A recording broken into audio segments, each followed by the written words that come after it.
Salut, bienvenue sur la plateforme irrépétiteur.com. Nous avons déroulé les leçons portant sur la génétique, à savoir d'abord les bases théoriques définissant les termes, en tout cas que l'on retrouve le plus souvent en génétique, et nous permettant aussi de comprendre les notions que nous utilisons très souvent quand nous faisons des exercices de génétique. Ensuite, nous avons énoncé les lois et exceptions de la génétique, ok, avec le monohybridisme et le dihybridisme. Alors, à la veille des examens, il est bon de s'entraîner, de voir comment est-ce qu'on résout des exercices de génétique pour un peu euh, installer, acquérir des compétences nous permettant en tout cas de les réussir au bac. Et donc pour cela, aujourd'hui, nous vous proposons des exercices et de la méthodologie de résolution d'exercices de génétique. Et donc, pour commencer, nous vous donnerons des conseils qu'il faudrait peut-être devant un exercice de génétique appliqué pour mieux s'en sortir. Et donc, au sommaire de ce cours, nous allons d'abord vous donner ces conseils-là. Ensuite, nous allons vous proposer un exercice de monohybridisme et nous ferons sa correction également.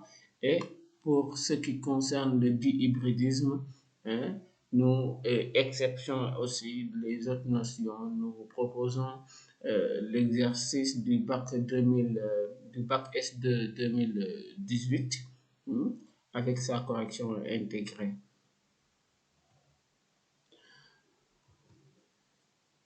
C'est une branche passionnante, la génétique. C'est une branche vraiment passionnante de la biologie qui peut vous apporter, vous élèves, une excellente note au bac. Parce que très souvent, c'est euh, une matière ou je vais dire un thème qui revient au bac. Ok, à chaque fois, il y a la génétique qui est associée en tout cas aux autres notions ou aux autres thématiques du programme de SVT qui est proposé au baccalauréat. Donc, sur la base de cela, ou en vous entraînant très bien, vous pouvez au moins garantir une note quelque part. Et aussi, par vos connaissances dans les autres thématiques, vous permettre d'avoir une très bonne note au bac. Alors, aussi, en faisant de la génétique, vous verrez que c'est très intéressant et que cela peut-être peut faire naître en vous une vocation et vous permettre peut-être de poursuivre vos études dans le domaine. Alors, devant un exercice de génétique, il faut savoir que le but de la plupart des études de génétique est de deviner, ok, les génotypes des individus d'après les phénotypes observés et de prévoir la descendance. Ça veut dire quoi? Quand vous voyez quelqu'un ou quand vous voyez un être vivant, vous, vous avez son phénotype, vous voyez son phénotype. Et sur la base de ce phénotype, vous essayez d'imaginer quel est le génotype qui est à l'origine de ce phénotype que vous voyez. Et dès que vous arrivez, par bien sûr la méthodologie proposée, à identifier ce génotype-là, vous êtes capable de deviner, de prévoir en tout cas les phénotypes qui pourraient sortir de ce génotype-là lors d'un croisement. Alors, et donc, devant un exercice, la première attitude de l'élève doit d'abord être de bien lire l'énoncé et rapporter sur votre copie toutes les données en utilisant la symbolique propre à la génétique, c'est-à-dire quand il s'agit d'un génotype, hmm, si c'est une donnée que vous avez vue dans l'énoncé, vous savez comment noter le génotype. Si c'est le phénotype, vous savez comment on note le phénotype. Donc, quand vous lisez l'épreuve, prenez toutes les données qui sont en tout cas nécessaires, toutes les données qui sont dans l'épreuve là et qui peut-être au cours de la résolution de l'exercice, vous mettez ça à côté sur votre brouillon, ok, avec les symboliques qu'il faut. Alors, il faut déduire des résultats, des phénotypes, s'il y a un gène. On parlera de monohybridisme, deux gènes d'hybridisme, trois trihybridisme et polyhybridisme. Donc, après la lecture, il faut voir si vous êtes dans un cas de dihybridisme ou dans un cas de monohybridisme. Et donc ça, il faut sortir cet élément dès le départ. Ensuite, il faut également déduire des résultats, des phénotypes, des résultats, des phénotypes et de déterminer l'allèle qui est dominant et l'allèle qui est récessif, ok, pour chaque gène, ok. Et vous indiquerez également par la suite euh, une lettre majuscule pour l'allèle qui est dominant et une lettre en minuscule pour l'allèle qui est récessif.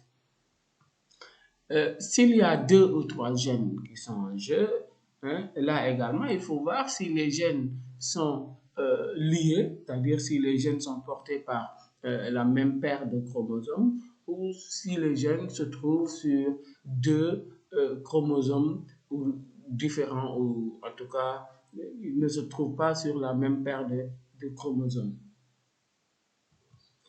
Et donc aussi, hein, il faut voir dans un autre cas si euh, le gène est porté par les chromosomes autosomes, ok, ou le gène est porté par les chromosomes sexuels, ok. Est-ce que le gène est gonosomal ou autosomal, ok. Est-ce que le gène se trouve sur le chromosome XY, ok, qui détermine le sexe de l'individu, ou les autres chromosomes, les autres 22 paires de chromosomes, ok. Et donc, ça également, c'est un élément très important qu'il faudrait prendre en compte lorsque vous euh, faites un exercice de génétique. Premier exercice. Tout à l'heure, dans les conseils, on nous dit que devant un exercice, il faut bien lire l'énoncé. Alors, c'est ce que nous allons faire pour commencer. Un généticien a croisé deux lignes pures de haricots, l'une à graines blanches et l'autre à graines rouges. On obtient en F1 des haricots uniquement à graines rouges. S'agit-il de monohybridisme ou de dihybridisme? Quelle est la loi de Mendel vérifiée dans ce croisement? Préciser la dominance des caractères, euh, écrire les génotypes des parents et des hybrides de la première génération. Lorsqu'on croise les haricots à graines rouges de F1 entre eux, on obtient une deuxième génération constituée de 150 haricots à graines rouges et 50 haricots à graines blanches. Faire l'échiquier de croisement permettant de vérifier théoriquement ce résultat. Cependant, le croisement des haricots à graines rouges de F1 avec des haricots à graines blanches donne 100 haricots à graines rouges et 100 haricots à graines blanches. De quel croisement s'agit-il? Justifiez votre réponse. Alors, ça c'est la lecture de l'exercice. En lisant un exercice, bien lire un exercice, c'est d'essayer dans la lecture de saisir le sens de l'exercice, de comprendre le texte. Donc, il ne s'agit pas ici de lire rapidement, il ne s'agit pas ici de lire plusieurs fois, hein, même si parfois lire plusieurs fois, ça aide à comprendre, ça aide à saisir le sens, mais bien lire, ok, essayer de voir le sens de l'énoncé, le sens des mots, ok, et essayer de comprendre, hein. Ça peut se faire en une lecture, ça peut se faire en plusieurs lectures, mais il faut très bien lire l'exercice. Et c'est ça le premier conseil. Et au cours de cette lecture, d'ailleurs, vous pouvez commencer à relever dans votre brouillon les notions importantes qui vous permettront de résoudre l'exercice. C'est-à-dire ça peut être les mots-clés, c'est les données également, les données essentielles. Par exemple, dans cet exercice-là, nous avons deux lignes pures de haricots. Ça, c'est important. OK. Le caractère également, hein, la couleur blanche ou noire. Vous avez également, on nous dit, on obtient une F1 de haricots uniquement à graines rouges, c'est très important. Donc, vous prenez ces notions dans votre brouillon, que vous notez comme ça. Ensuite, après avoir très bien lu l'exercice, hein, et relevé les données essentielles, vous pouvez, à partir de ce moment, commencer la résolution de l'exercice. Et c'est ce que nous allons essayer de faire. Alors, la première question nous demande, s'agit-il d'un monohybridisme ou de dihybridisme? Alors, c'est quoi le monohybridisme? C'est quoi le dihybridisme? Vous essayez de vous revoir dans votre leçon. Alors, le monohybridisme, c'est l'étude d'un seul caractère. Et le dihybridisme, c'est quand on suit deux caractères. Alors, la question que nous allons nous poser, c'est dans notre exercice, l'étude porte sur un ou deux caractères. Et si on relit un peu ou on retourne à l'exercice, on voit que l'étude porte sur un seul caractère. Il s'agit de la transmission d'un seul caractère. Et ce caractère, c'est la couleur de la graine, qui peut être blanche ou rouge. Donc, il s'agit d'un monohybridisme. J'attire votre attention sur un fait. C'est que parfois, on voit des élèves qui peuvent confondre les noms, les différentes variations d'un caractère comme étant des caractères. Pour me répéter ainsi, par exemple, le caractère couleur peut s'exprimer de différentes façons. Donc, la couleur peut être rouge, blanche, bleue, etc. Mais ces différentes variantes ne correspondent pas à des caractères, hein, comment dirais-je, qui permettraient de dire qu'on est dans un polyhybridisme. Okay? Ici, le caractère, c'est la couleur. Et donc, il s'agit d'un monohybridisme. Ensuite, en deuxième question, on nous demande quelle est la loi de Mendel vérifiée dans ce croisement. Alors, le croisement, le texte, l'énoncé nous dit on a croisé des races pures de haricots à graines blanches à des haricots à graines rouges de race pure également. Et on obtient en F1 hein, uniquement des haricots à graines rouges. Uniquement. Donc, ça, sur la base de cela, on dit que c'est la première loi de Mendel qui est vérifiée. Cette loi qui est la loi d'uniformité de la génération hybride F1. Alors, d'ailleurs, même avant d'arriver ici, vous pouviez, dès qu'on vous a posé la question quelle est la loi de Mendel vérifiée, vous écrivez dans votre brouillon également les différentes lois. Donc, première loi de Mendel, c'est la loi d'uniformité. Deuxième loi de Mendel, c'est la loi, troisième loi, etc. Et ensuite, vous allez voir dans l'exercice qu'est-ce que vous avez qui vous permet, qui lie hein, un peu peut-être à la première ou à la deuxième. Mais là, vous voyez que la première génération F1 est uniforme et ça renvoie à la loi d'uniformité qui est la première loi de Mendel. On nous demande de préciser la dominance. Et cette dominance également, le croisement nous permet de déterminer ça. C'est-à-dire ce croisement que nous avons ici. Nous avons des haricots à graines blanches et des haricots à graines rouges de race pure, croisés entre eux et qui donnent une première génération à graines rouges. Alors là, on voit qu'en F1, il n'apparaît pas de graines blanches. Donc, la couleur blanche a complètement disparu.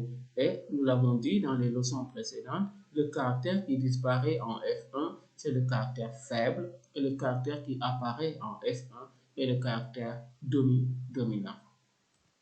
Et donc ici, hein, ce qu'on obtient. On obtient en F1 des haricots uniquement à graines rouges. Le caractère blanc semble avoir disparu, donc le caractère rouge domine sur le blanc. Aussi simple. Alors, après avoir déterminé cette dominance-là maintenant, il faut donner, disons, l'écriture conventionnelle pour chaque allèle. Donc, on prend la première lettre en majuscule pour l'allèle dominant et la première lettre en minuscule pour l'allèle récessif. Donc, ici, l'allèle rouge dominant est représenté par R majuscule et l'allèle blanc et le blanc récessif est représenté par B minuscule. Écrire les génotypes des parents et des hybrides de la F1. Alors, les parents sont des lignes pures. Vous vous rappelez, quand vous lisiez l'exercice, vous aviez pris comme donnée essentielle ligne pure. OK? Donc là, vous voyez que vous avez besoin de cette donnée-là pour résoudre une question de l'exercice. Les parents sont des lignes pures, ils sont donc homozygotes. OK? Donc, et s'ils sont homozygotes, vous pouvez directement écrire leur génotype. Donc, puisque les parents sont homozygotes, B, les blancs, ils seront BB. Et R, ce sera RR. L'allèle est répété deux fois, en fait. Donc, ils ont le même allèle. Donc, c'est ça, homozygote. Alors, au cours du croisement maintenant, puisqu'ils sont homozygotes, ils ne produisent qu'un seul type de gamète. Donc, pour blanc, ce sera B tout court, et pour rouge, ce sera R tout court. Hein? Et B et R qui se réunissent au cours du croisement, c'est-à-dire au cours de la fécondation, donnent des individus RB. C'est-à-dire la réunion de R et B va donner des individus RB. Ce qui fait que le génotype de tous les individus en F1 est RB. Donc là, vous avez déterminé les génotypes de tous les individus F1 et les parents. Donc, les haricots à graines blanches, c'est BB et graines rouges, c'est RR. Mais graines rouges de la F1 qui sont issues du croisement maintenant, ce sera RB. Alors, la question suivante, on nous demande de faire l'échiquier de croisement permettant de vérifier théoriquement ce résultat. Alors, F1 fois F1. Donc, on a déjà déterminé les génotypes des individus de la F1. Donc, leur génotype, c'est RB. Donc, si on prend deux individus quelconques de la F1 et qu'on fait le croisement entre eux, on va voir ici, ils seront RB, maintenant croisés entre eux. Et chaque individu RB étant hétérozygote, va produire deux types de gamètes. Donc, va produire des gamètes de type R et des gamètes de type B. Ceci inséré dans l'échiquier de croisement. Donc, vous avez un individu qui va l'un avec ses gamètes ici, l'autre avec ses gamètes ici. Et le croisement maintenant donne ici, par exemple, des individus homozygotes RR, ici des individus hétérozygotes RR, ici hétérozygote RB hétérozygote ici, RB hétérozygote ici et homozygote BB ici. Donc, chacun avec son génotype, son phénotype, par exemple, ici, pour RR, ils seront rouges. Là, RB, puisque R domine sur B, ils seront rouges également. Là, c'est pareil, ce qu'on a à ce niveau-là. Et là, maintenant, B est blanc parce que le caractère récessif ne s'exprime qu'à l'état homozygote. Là, on est à l'état homozygote.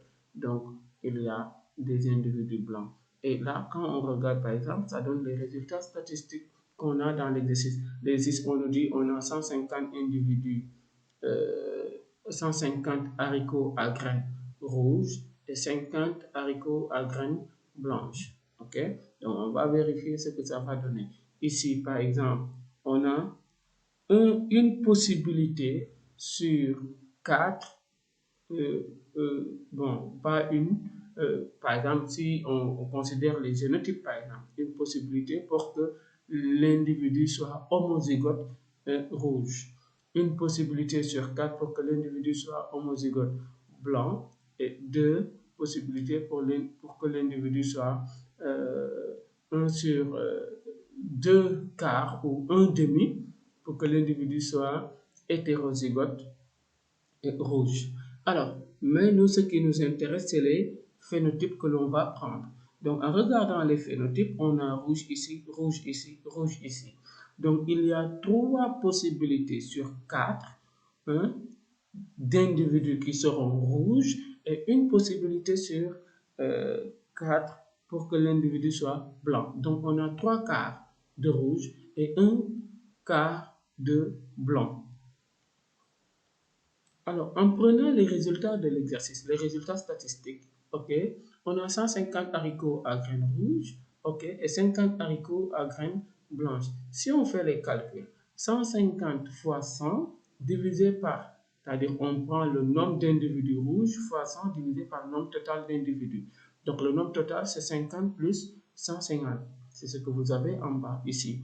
Et donc, le nombre d'individus rouges, c'est 150 multiplié par 100 divisé par le nombre total. C'est-à-dire, on calcule le taux d'individus rouges et le taux d'individus blancs. En calculant le taux d'individus rouges, ok, 150 fois 100 sur 200, vous avez 75. Donc, ça fait 75% d'individus rouges. Ok, 75%, ok, c'est 3 quarts d'individus rouges.